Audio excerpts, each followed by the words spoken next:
These unconventional times require unconventional conversations.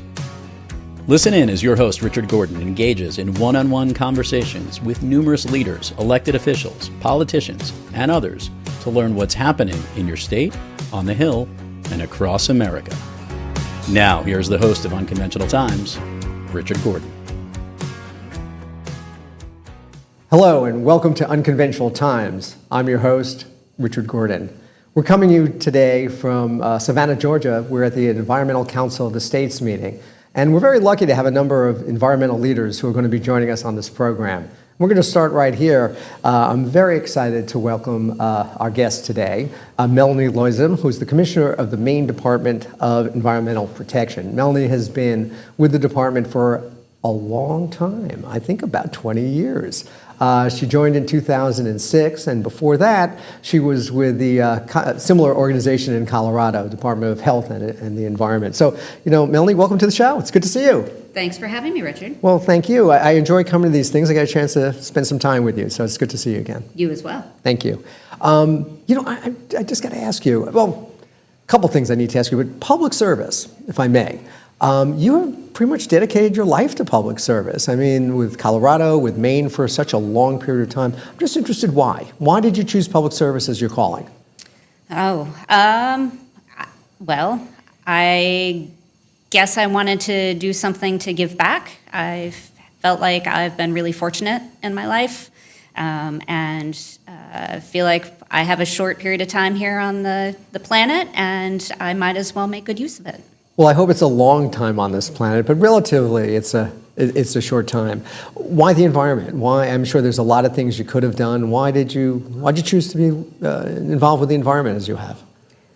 I knew you were going to ask me that question. You did. So I had to give some thought to that. Uh-oh. And so I think that the answer involves a story. Okay. So as a child, I grew up in Southwest Virginia in the Blue Ridge Mountains, and I'm an only child. Like down by Bristol, down that area?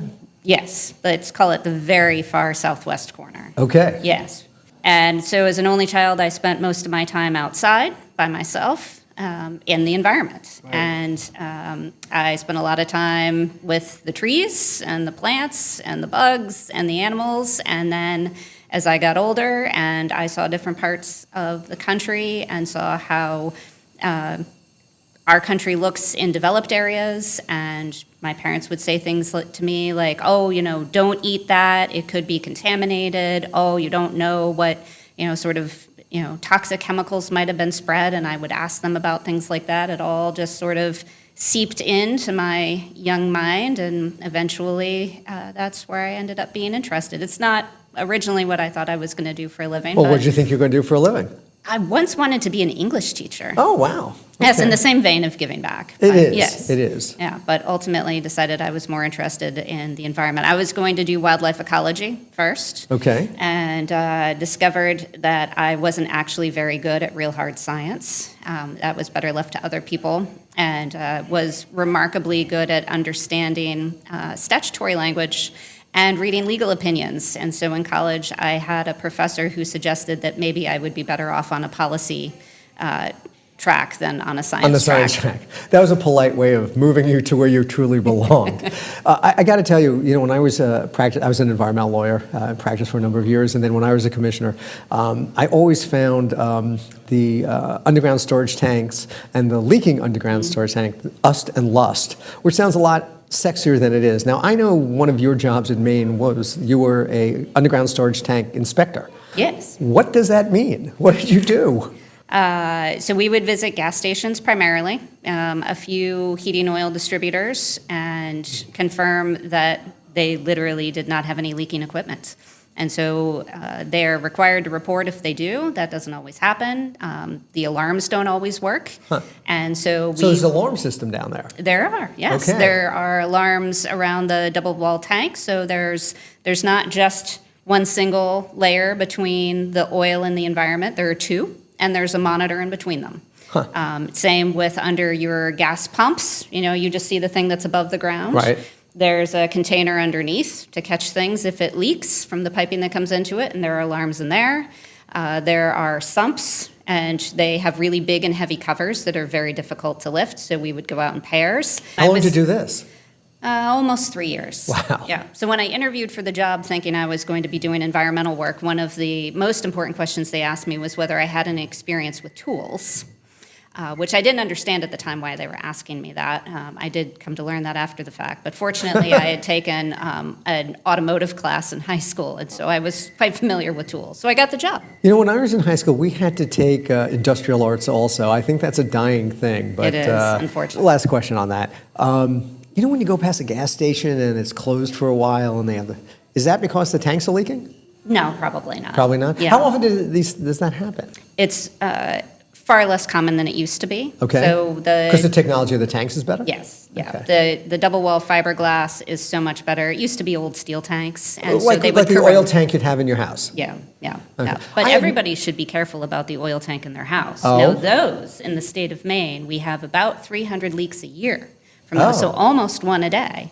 And in most cases, it's because they have corrosion on the bottom, they haven't been properly maintained or cleaned out, or they're damaged by ice and snow falling. So I'm just putting in a pitch for your listeners that if they have an oil tank, they should keep an eye on it. Well, that's a good idea. You could convert to gas, I hear. That was In some places. another opportunity. I had no intention of going down this road, but it just hit me as interesting as we're talking.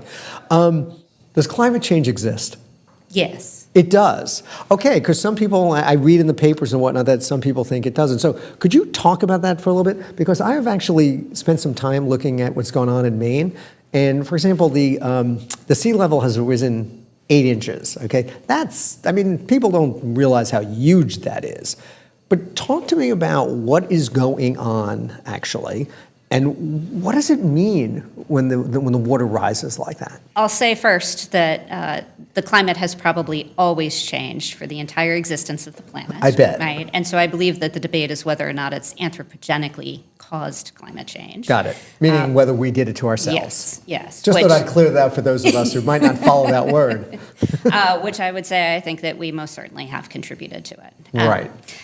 In terms of sea level rise and climate change impact in the state of Maine, we have a great deal of coastline as well as tidal rivers, and so that's essentially salt water that comes up our river systems pretty far into the state, really. And what we are seeing, I think, as the most dramatic effect is that the extremes of our weather are what we're starting to experience more. The bad winters, the floods, those type of things? And droughts. And drought. And so you can be in a severe drought and then have a really substantial rainstorm that would be far more extreme of a rainstorm than you might have expected, which is great. We got a whole lot of water, but we got it way too fast. And the ground can't absorb it. And then you end up with a ton of runoff and Right. erosion. And so unfortunately, we're seeing the extreme ends of our weather cycle happening more frequently now. What are you doing about it? I mean, what can be done about it, I guess, is a better question. Well, we can acknowledge that that is happening. And going back to that question about whether or not Which it's is not universal, because some people Right. do not acknowledge that Right. that happened. But even if it's not anthropogenically caused. Right?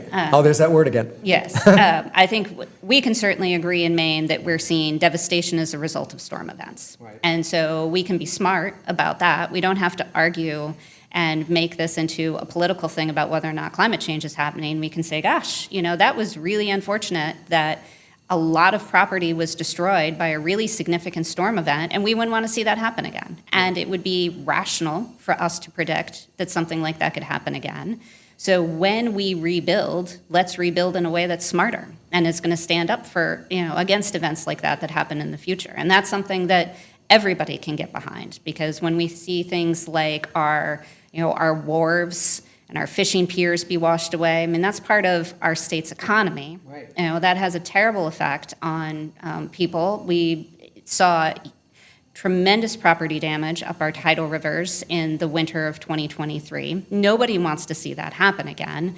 And we can see exactly what got damaged when those things happened.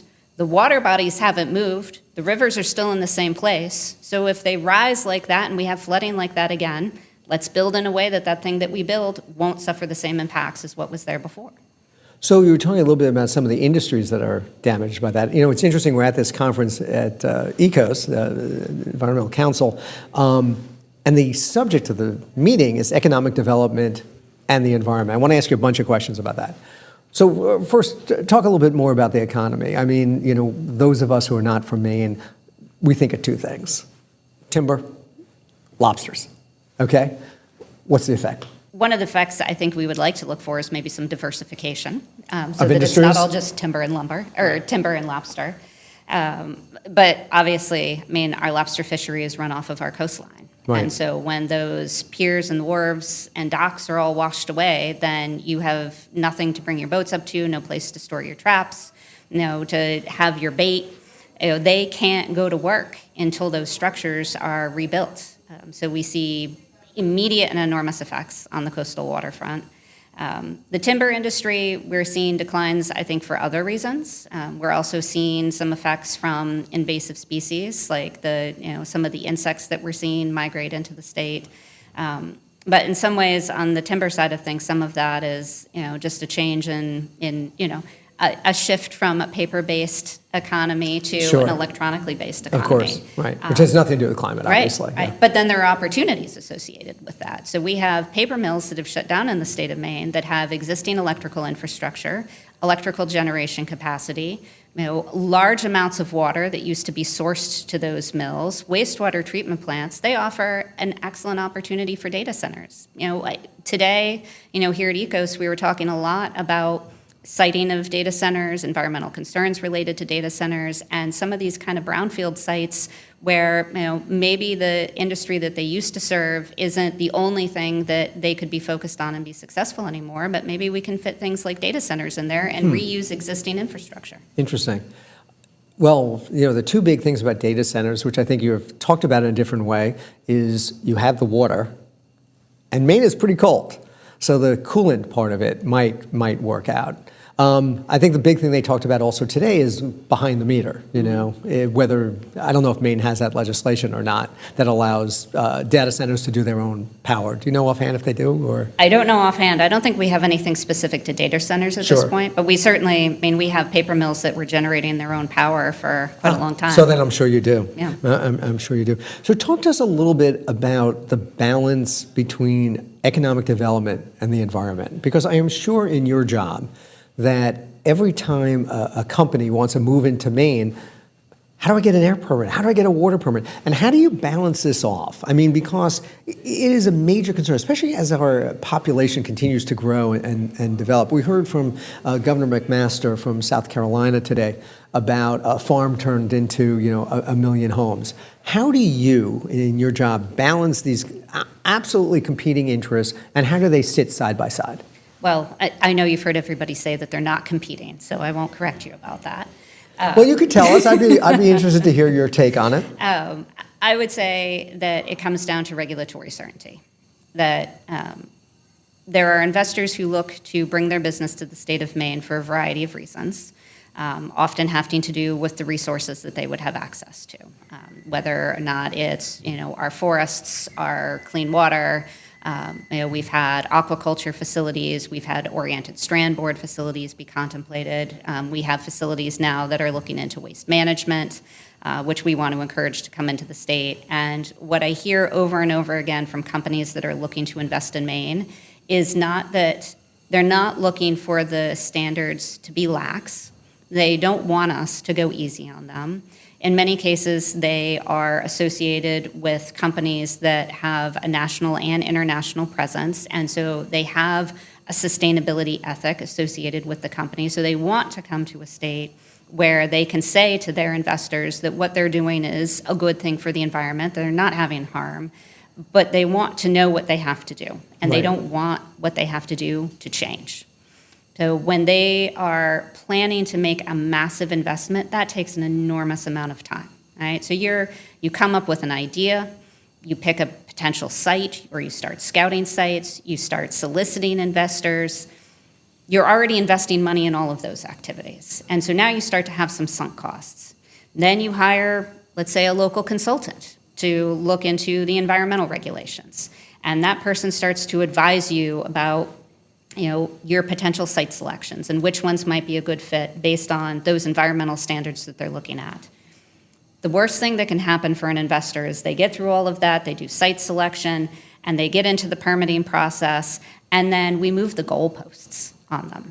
So they don't come in asking for us to make it easy for them. What they want is for us to be very clear about what they're required to do, so that when they start doing those budget sheets and they start figuring out how much money they're going to need in order to construct, that what they're looking at to do those calculations on the first day is going to be the same as what it's going to be 2 years later when they're starting to put out to bid those contracts. Now, there's economic changes that obviously we can't control for, but we need to be really careful about not moving those goalposts on them on the environmental standard side, so that they can feel confident that when they talk to us at the beginning and start to plan to meet the requirements that we're setting forth for them, that when they do those things, that's going to give them a yes on the permit when the time comes at the end of that stage.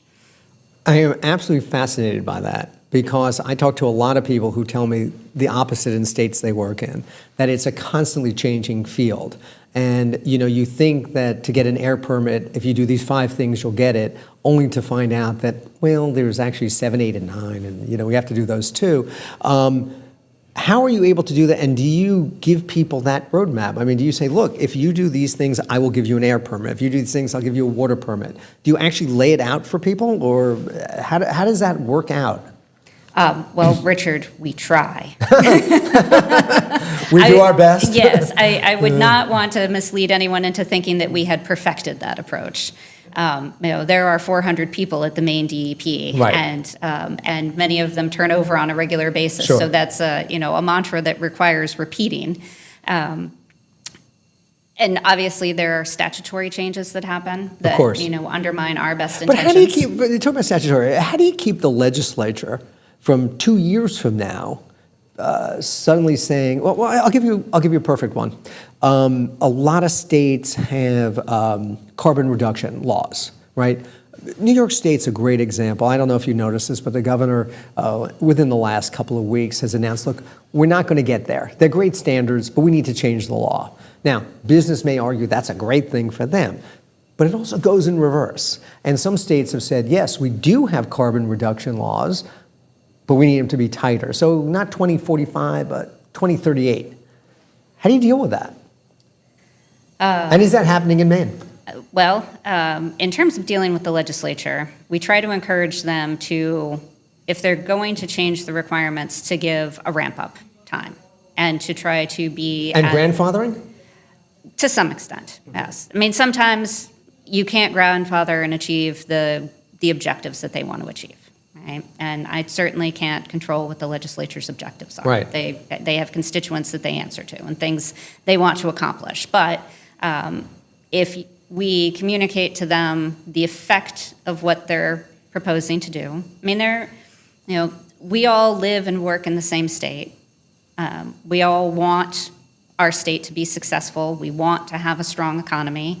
And so we try to be very objective and transparent in the information that we provide to them to help them make good decisions. And that's the way that I try to characterize it to my staff and to others, is that that's the role that we try to play, is that we give them as much really concrete information as we can so that they understand the effect of what they're doing.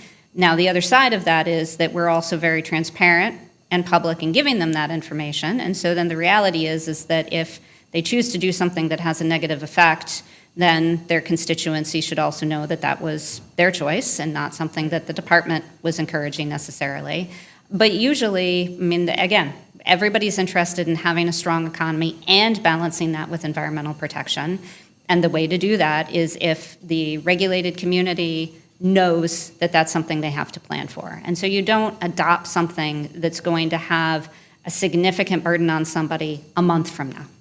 You give them a year or 2 years to prepare, and it depends on what it is that we're talking about. Right. If we're talking about regulating an industry and requiring some kind of investment that's going to require years to develop the funds to do and to buy the equipment and to do the construction and put it into place, then you put that into effect years from now, but you acknowledge that you've done a good thing that's going to actually have the effect you want, because you're giving people the time and space they need to accomplish the thing you're asking them to do.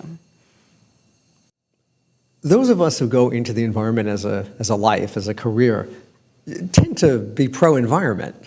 How do you deal with a staff? And you're a really interesting career because you've had every job in the environment, and now you're the head. A lot of the people are advocates in their own way. They come into it because they truly believe in protecting the water, the air, the soil, whatever. How do you deal with the fact that your staff may be, in a way, advocates for a certain position when ultimately you have to do that balancing act? Sure. To the extent that I can, I like to involve them in the decision making as much as I can. They're experts in what we're talking about. I'm not in most cases. Right.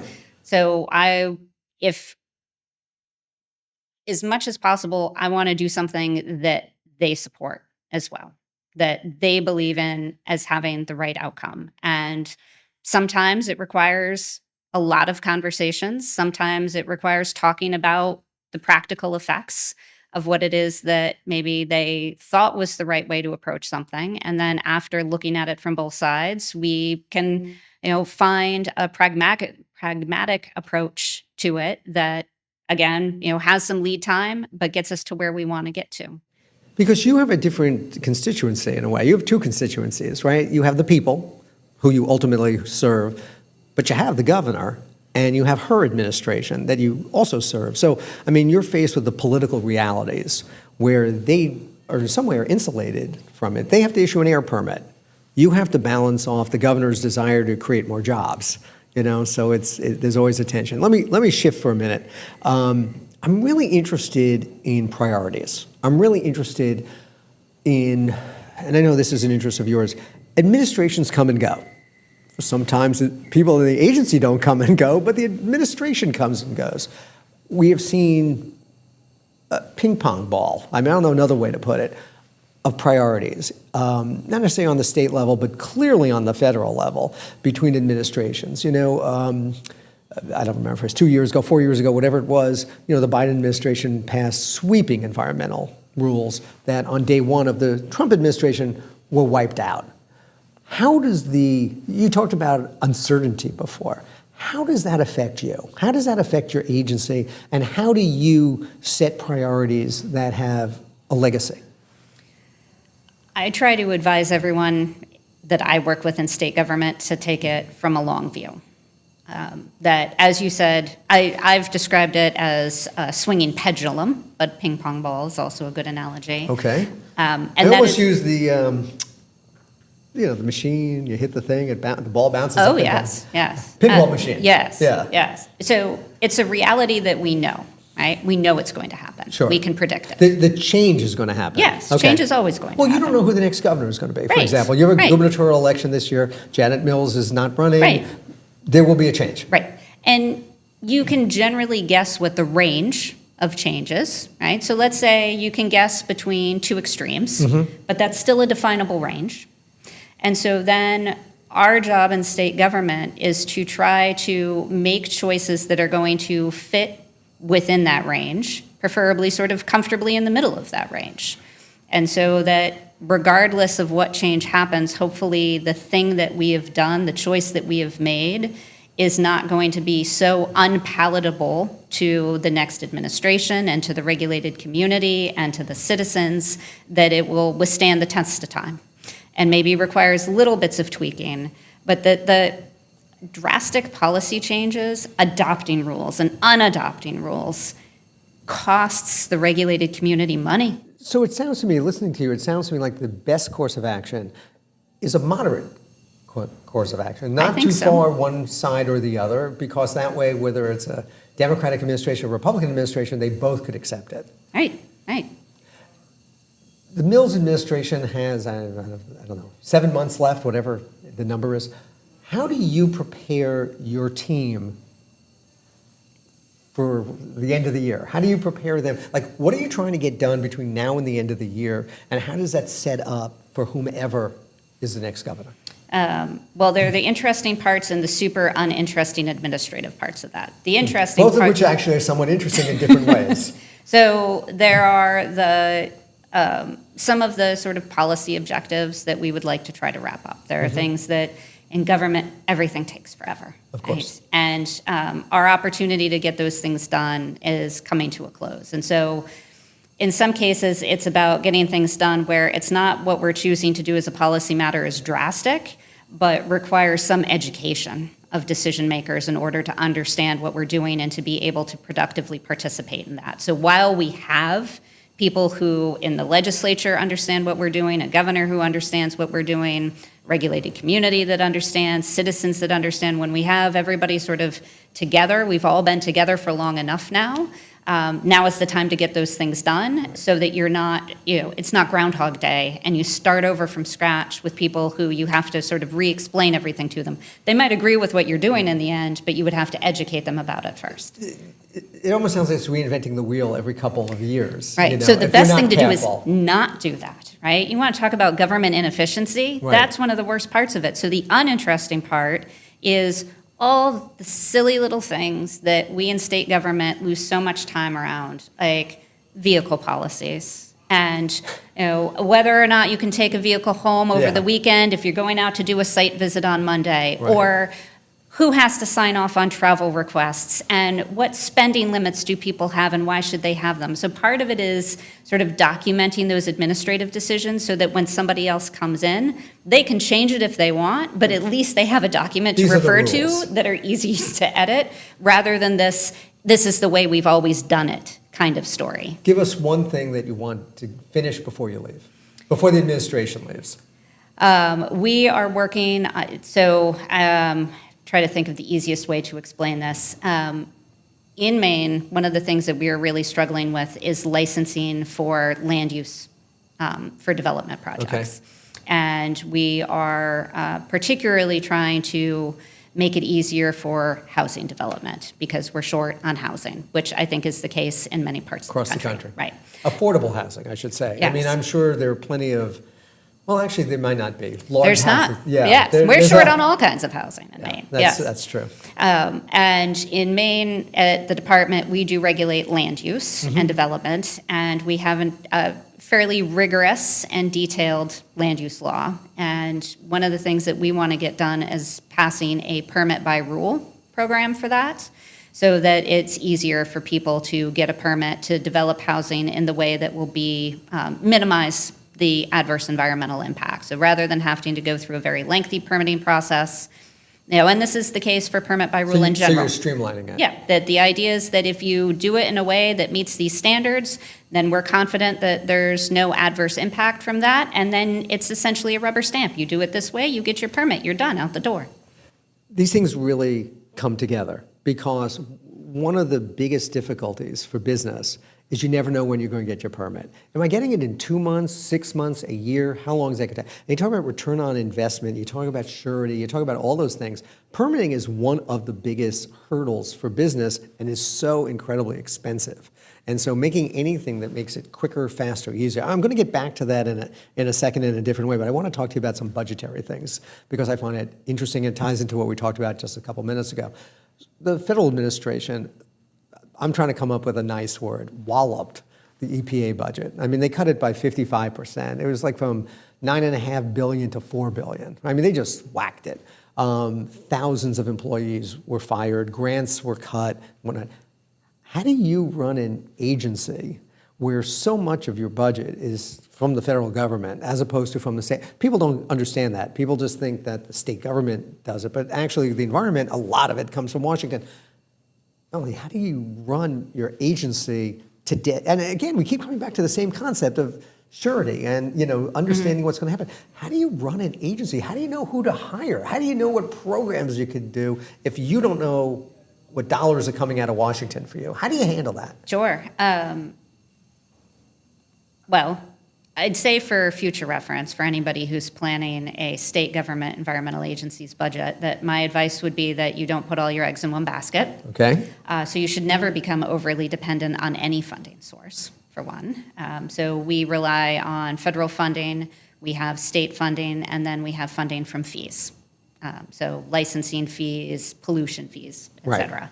And so generally try to have it be a third, because going back to that pendulum swinging on, any given year, it could be that there's lots of federal money to be had, but we have a state situation where we need to drastically cut our state funding.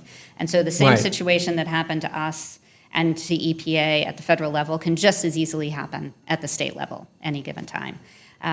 And so you have to just constantly watch vacancies, for instance. Do you keep a lot open? No. I mean, a lot of states keep a lot of FTEs open because they can't pay for it. Right. We haven't, primarily because we did have a pretty significant reduction in our headcount under a previous administration. And then when things changed at the legislature, they assigned us a whole lot of new work. And so we found ourselves in a situation where we had far less bodies and a whole lot of extra work to do. And so we were really short on bodies. So we got we got additional headcount, but it means that I literally need every single live body I could possibly get my hands on to do the work for us. So we can't hold vacancies open to try to save money. If we had to, we were going to. Right. That was one of the things that we were looking at. But you also have to think about potential increases in fees then to offset the loss in the federal funds. We did have the advantage that we also, at the Maine DEP, most of our programs where we were reliant on federal funds are also, as Administrator Zeldin would say, very structured around the federal laws as well. So we didn't have a lot of boutique programs that we were trying to fund off of federal funds. We didn't have sort of short-term kind of things going on. We had your basic Clean Water Act, Clean Air Act, RCRA kind of programs. So all of those base grants that we'd operated off of from years weren't affected all that much by that, because those are the same core programs that actually retained their funding. I know that the president and the governor got into a little bit of a tussle at the White House a little over a year, last February of 25. Has that affected your funding more than it affected other states, or are you uniformly getting cut the way everyone's getting cut? It hasn't affected us at DEP. I can't speak for the other agencies, but again, I think that if it was going to, that we do have the advantage of it. You know, we really do operate those core programs on those federal funds, and so you know, if they were going to change our funding, then they would have changed it across all of the state agencies. All of them. Yep. Got it. You know, you talked about how to make things better and easier. We're in an age of artificial intelligence, and AI seems to be ruling the world. I'm fascinated by what is going on. You know, I write an email and it tells me how I could do it better. I find that interesting. How are you using it? How is that changing the way Maine operates, and what do you find is successful about it, and what scares you about it?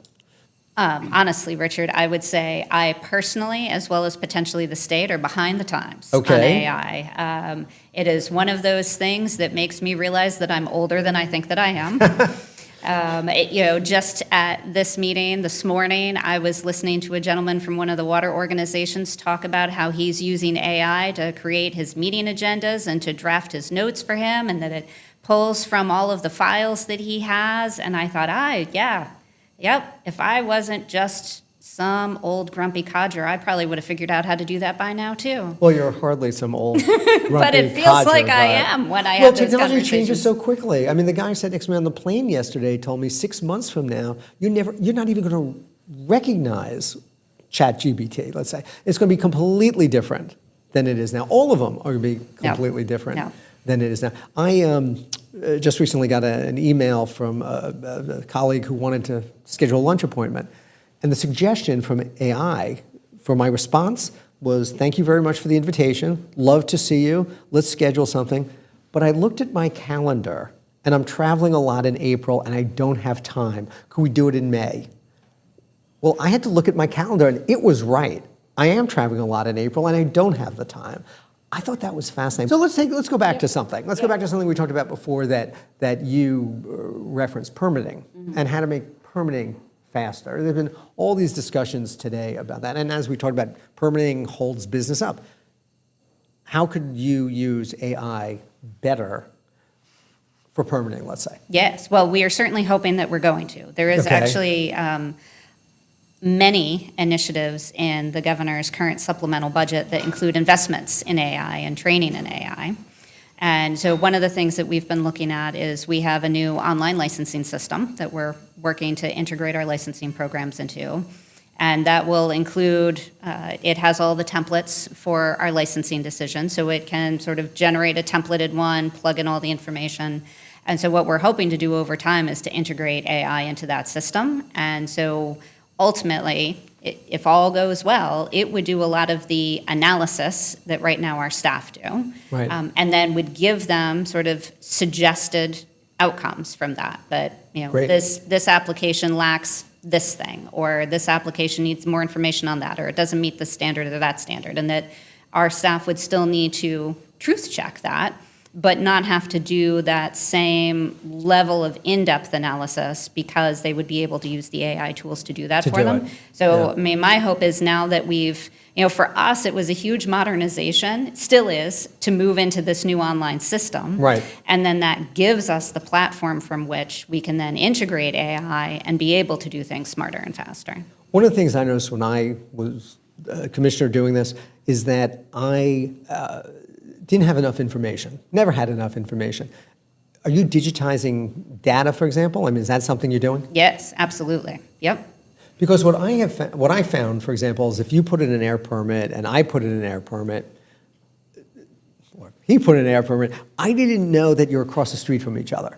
I would read yours and it would say, oh, Melanie's a great person, and look at all the wonderful things Melanie has done. Let's give her an air permit. And then I find out that Fred put in an air permit, and Fred's a great guy, and since his application looks good, I'll sign it.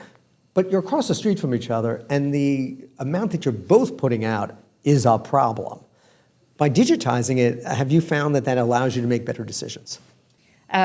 Yes. I think we're still early on in that experience, but we're definitely also seeing more communication between our staff, between the different programs. It helps them to get out of their silos. That before, if you were working on an air permit, maybe you didn't know that facility also has a wastewater permit and is operating certain equipment associated with their wastewater facility that might be able to handle, let's say, some of the discharge from some of that air emission control equipment that you as the air licenser wouldn't have thought of because you were never looking at the wastewater side of the information that we at DEP had. Now, with it all being accessible to staff within that same system, hopefully they'll be able to come up with better, bigger picture answers to permitting some of these facilities. Which would lead to better decision making. Right. You've been very generous with your time. I have a couple I just want to ask you. What are you worried about? What keeps you up at night? What is the first thing you check in the morning? I mean, I used to lie in bed waiting, shows you my age, waiting for the thump of the newspaper, and then I'd run down and start reading it really fast to see what was in it that affected me. What keeps you up at night? What are you afraid to see in the morning? Permitting is what keeps me up at night. That we're still, particularly for us, it's, again, those classic programs. I hate to make them sound easy, but they seem easy in comparison to some of the land use laws that we're implementing in Maine. They are highly effective in protecting water quality and conserving habitat and achieving all of our environmental objectives, but they're really rigorous. And so getting... Rigorous for the applicant to get through? Yes, exactly. And that's what's... And it takes a long time, and there are, unfortunately, many subjective criteria in there, and I get a lot of applicants who have a hard time with the subjective criteria because we end up talking about things like, well, they didn't do quite enough. That's what keeps me up at night, is we're a regulatory agency. I feel like it should be a bit more black and white than that for investors and for applicants, that judging whether or not something's enough and getting a permit feel like a negotiation is not the experience they should be having. Right. And when it takes them a long time to get a permit and it's holding up a massive investment, and they might walk away from the state of Maine and take their $50 or $100 million with them, that's a real problem for me, that I haven't quite gotten that fixed yet. See, that's the balance we were talking about earlier, and the balance between the environment and economic development. Worst thing you've seen, worst environmental issue you've had to deal with, either as a commissioner or in your role in the department? Oh, PFAS. Is it PFAS? Yeah. Take 2 seconds. Explain to us why that's a problem and why we should be concerned about it. So, And it wasn't a concern, I mean, I don't know about you, but I didn't know what PFAS was a number of years ago. I mean, it's something that obviously has become part of our lexicon because it's becoming an increasing problem. yes, and I hate to have Maine take credit for being one of the ones who was an early adopter, but it was about 10 years ago for us at this point that it started to bubble up. And it came to light for us on agricultural properties. It was an issue with agricultural Because land. of the chemicals are spraying on the food, or for what? From land application of wastewater treatment plant residuals, the sludge from the wastewater plants. Got it. And it's not that wastewater plants create the PFAS. It's, I've unfortunately been quoted for this, I'm going to repeat it. It's largely because we poop it out. Oh. You know, we put it in our bodies. humans? We humans. Oh, wow. Right? We eat it. So it's not the animal. We always think about, cows and methane and all these other things, but it's us. It's in consumer products. Nice. Our bodies are taking it in, and we're excreting it into our wastewater treatment plants. We flush it down the drain when you've got stain-resistant carpet, Right. or when you use a carpet cleaner that's supposed to increase stain resistance. All kinds of cleaners have it. Shampoos, cosmetics. You wash your waterproof jacket or some other waterproof thing, and bits of those compounds are going into our wastewater, and it gets collected in the sludge, which we used to think was a really good alternative to chemical fertilizers, because Right. chemical fertilizers have all kinds of downsides to them. But unfortunately, we discovered that in places where large amounts of that were spread in the state of Maine, that we had what no one would dispute are really, really high concentrations of PFAS. And so some people, the drinking water standard is incredibly low. It's almost at the threshold of laboratory detection limits. We were finding PFAS in drinking water on residential properties that had been developed on former farmland that were orders of magnitude, like 3-4 orders of magnitude higher than that. And so What do we do? What do we do about this? I mean, this is a massive crisis. I don't think the public really understands how much is in our bodies and never comes out, Yeah. right? And how we're polluting ourselves in a lot of ways. How are we going to deal with this? One of the things that we've done in Maine is what we refer to as source reduction, all right? So removing the use of PFAS from products so that it doesn't continue to enter the waste stream, which of course runs the risk of regrettable alternatives. So that will be something that we'll deal with probably next decade, is when we Okay. find out what those are. What they are, Yeah, sure. yeah. And investment in remediation strategies. Unfortunately, there's a lot of money being spent on looking into ways to remove the compounds. There are some really promising technologies that actually have the fluorine atom bind up with other atoms in a way that form a salt.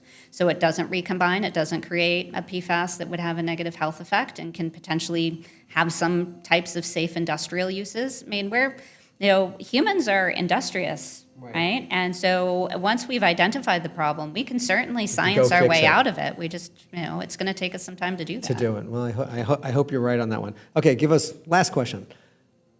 One thing every state should copy. One thing you did so great that every state should go, wow, I need to copy that. Because I know when I was a state policy director, I would call up other states and say, explain to me how you did this. And then I would change it to meet my state. But there's nothing wrong with copying. Anything that is just so Maine great that we all need to follow. And Well, yes, I you wish could you'd brag- warned me about that question, Richard. You can brag on yourself. It's okay. I'm not going to come up with anything that is groundbreaking here. I think I would go back to what I said before, which is trying to operate in moderation. In today's world, that's groundbreaking. I think we've been, at least in the last several years, remarkably successful in, we might be known for it a little bit in Maine. We're a bit blunt.